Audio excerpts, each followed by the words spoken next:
आदरणीय राजसाहेब, गेल्या निवडणुकीत तुम्ही मोदी भाजपला विरोध केला. या निवडणुकीत तुम्ही मोदी भाजपला पाठिंबा जाहीर केला. तुम्ही काही निर्णय घेतला तरी आम्ही तुमच्या सोबतच असतो आणि यापुढेही असणार.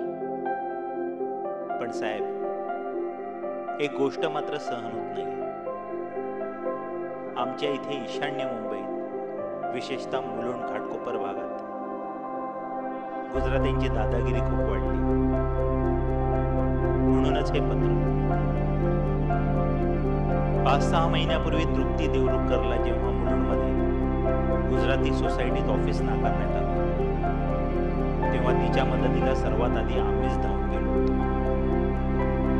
त्यानंतर महाराष्ट्र सैनिकांनी केलेल्या मदतीचे आभार मानायला तृप्ती तुम्हाला शिवतीर्थावर येऊन भेटली होती. आठवतंय ना राजसाहेब? तुम्ही आमचं कौतुक केलं होतं. गुजराती दादागिरी विरोधात आम्ही लढलो म्हणून तुम्हीच तर आमच्या पाठीवर कौतुकाची थाप मारली होती. साहेब, तुमच्या आदेशानुसार आम्ही ईशान्य मुंबईत कमळाचा प्रचार करतोय. पण साहेब,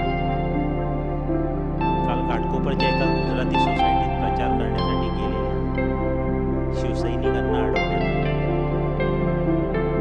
त्यांना त्या गुजराती लोकांनी सोसायटीत प्रवेश केला.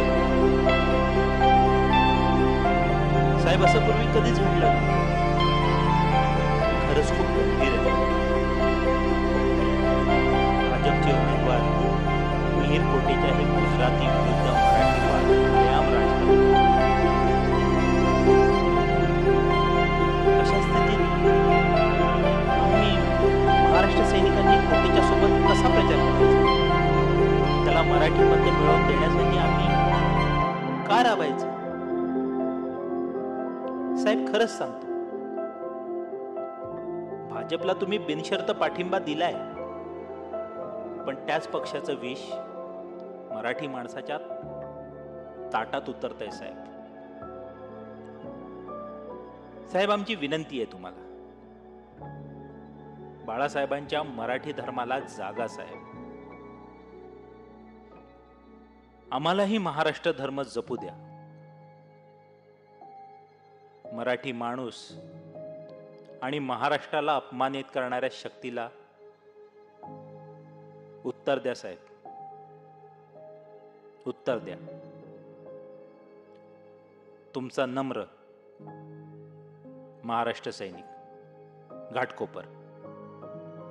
जय महाराष्ट्र.